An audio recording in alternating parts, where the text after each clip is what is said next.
대동강의 기적 만들기. 북한 노동당 시장 경제할 수 있다. 3회. 북한 핵무기의 역설, 핵이 북한 잡는다. 북한은 핵무장으로 체제 붕괴 입구에 섰다.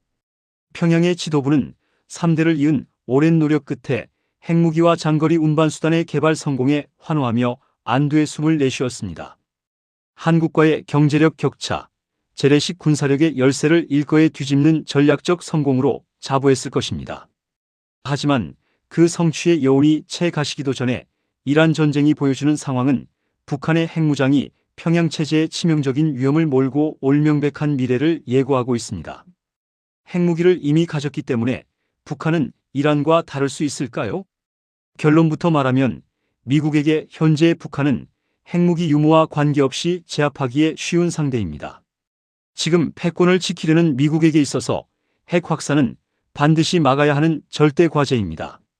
중동, 동북아, 동유럽 등 지역에서 지정학적 긴장과 충돌이 나날이 격화되고 있는 상황에서 나라마다 핵무장 유혹이 커지고 있습니다.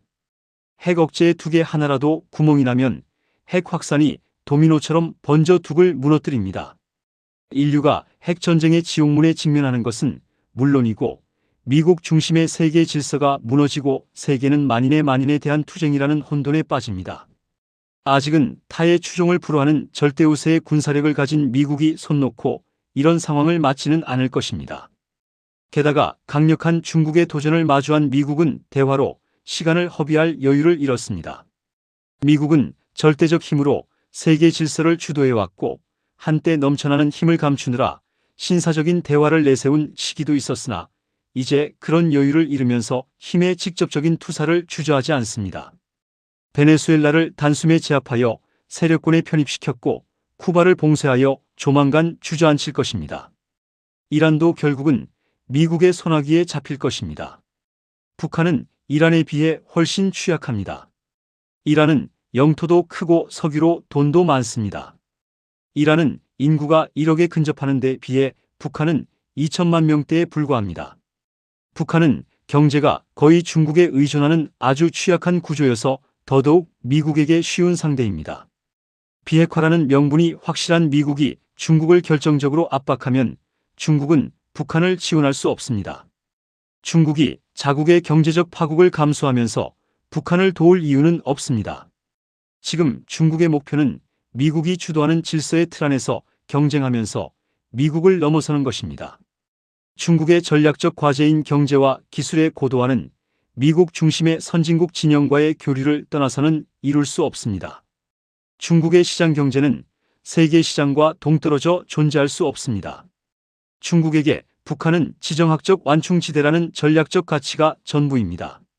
만약 중국이 계산기를 두드려 북한의 가치가 미국과의 거래 비용 상승을 크게 밑돌게 되면 중국이 북한의 핵 포기를 압박하는 경제 봉쇄에 참여하고 반대급부로 북한을 미국과 중국의 공동관리지대로 두자는 식으로 미국과 딜을 할 수도 있습니다. 평양의 지도부는 중국이 동참하는 경제 봉쇄에 아무런 대책이 없습니다. 지금까지 일어나지 않은 일이라고 앞으로도 그러리라는 법은 없습니다. 중국이 성장하면 할수록 미국과 갈등하여 초래되는 비용이 북한을 보호하는 가치를 크게 넘어설 것입니다. 미국은 시간을 끌면 끌수록 북한이 핵무기를 고도화하고 수량을 늘려 핵 억제 비용이 기하급수적으로 늘어난다는 것을 잘 압니다. 미국은 베네수엘라, 쿠바, 이란에 대해 이미 경제 봉쇄라는 무기를 사용했고 효과를 보고 있습니다. 지금까지 북한에 가해진 경제 제재는 중국과 러시아라는 구멍이 있어 실효가 적었지만 미국이 작심하고 중국을 몰아세우지 않아서 가능한 일이었습니다. 이제 중국이 북한의 핵무장을 묵인했던 대가를 치를 시기가 다가오고 있습니다. 미국은 실수도 하고 늦기도 하지만 일단 작정하고 움직이면 누구도 막지 못합니다. 지금까지도 그랬고 앞으로도 오랫동안 미국의 힘만이 세계 질서를 규정하고 세상을 바꿀 수 있습니다. 그 바뀐 세계에서 북한의 핵무기는 제거되어 있을 것입니다. 미국이 북한을 옥죄는 방법은 경제 봉쇄 외에도 다양합니다. 스타링크도 있고 각종 심리전 사보타지 수단들이 많습니다. 북한은 밖으로 나가지도 안으로 들여오지도 못하는 갇힌 상태에서 내부가 결핍과 공포로 심하게 흔들릴 것입니다. 북한이 할 수 있는 최대의 반격은 한국과 일본에 대한 국지적 도발 정도입니다. 이 경우에도 이미 전면전을 대비하고 지켜보는 미군과 한국군의 원점 타격 반격에 체면을 구길 가능성이 높습니다. 전면전은 북한이 먼저 할 수 없고 그렇게 하지도 못합니다. 전면전의 징후가 보이면 미군의 압도적 선제 공격이 가해집니다. 평양 지도부 참수는 기본입니다. 최고 지도부에 핵버튼이 있기에 미군의 선제 타격은 더 확실하고 치명적일 수밖에 없습니다.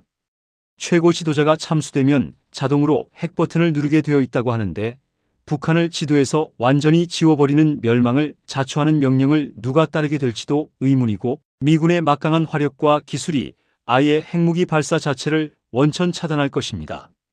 미군의 압도적인 전자전 공격 앞에서 북한의 무기들이 실전 능력을 보여줄 수나 있을지 모르겠습니다. 러시아는 북한을 경제적으로 지원할 능력이 제한적이고 군사적으로 일부 도울 수는 있겠으나 전쟁 상황에서 미군과 직접 조우할 정도로 북한이 가치가 있지는 않습니다. 이란 전쟁에서 러시아와 중국의 처신을 보십시오. 북한은 미국 본토를 직접 타격 가능한 핵무기 운반 수단을 갖추었기에 이미 미국의 관리 가능한 수준을 넘어섰습니다. 미국이 어떤 이유로 한동안 이 상황을 방치하게 될 수도 있지만 그 관리 비용이 한계치를 넘어서면 언제라도 돌변하여 북한을 옥죄고 들 것입니다. 이란 전쟁이 잘 정리되고 나면 미국은 북한으로 화살을 돌릴 것이 자명합니다. 체제를 지키려 만든 북한의 핵무기가 오히려 체제 존속을 위협하는 역설적 상황이 되었습니다. 북한은 핵무장으로 인해 체제 붕괴로 가는 입구에 섰습니다. 평양의 지도부는 지금 무슨 생각을 하고 있을까요? 평양의 간부 여러분, 질 것이 뻔한 싸움은 하지 않는 법입니다. 승산이 없으면 싸움판 자체를 바꾸라고 했습니다. 적대적 관계에서 북한의 핵무기는 서로 양보할 수 없는 핵심 쟁점이지만 상호 이익을 위해 서로 돕는 관계가 되면 핵무기는 쓸모를 잃고 치워야 할 짐이 됩니다. 평양의 지도부는 생존을 위해 이제 판을 바꾸는 지혜와 용기를 내야 할 시점입니다. 그 판도 변화는 바로 북한을 국가자본주의 길로 이끄는 것입니다. 이 길로 들어서면 핵무장 포기는 막대한 경제개발 미천과 바꿀 수 있는 출구가 활짝 열립니다. 다음 시간에는 북한에서 국가자본주의가 왜 반드시 필요한지 함께 살펴보겠습니다. 감사합니다.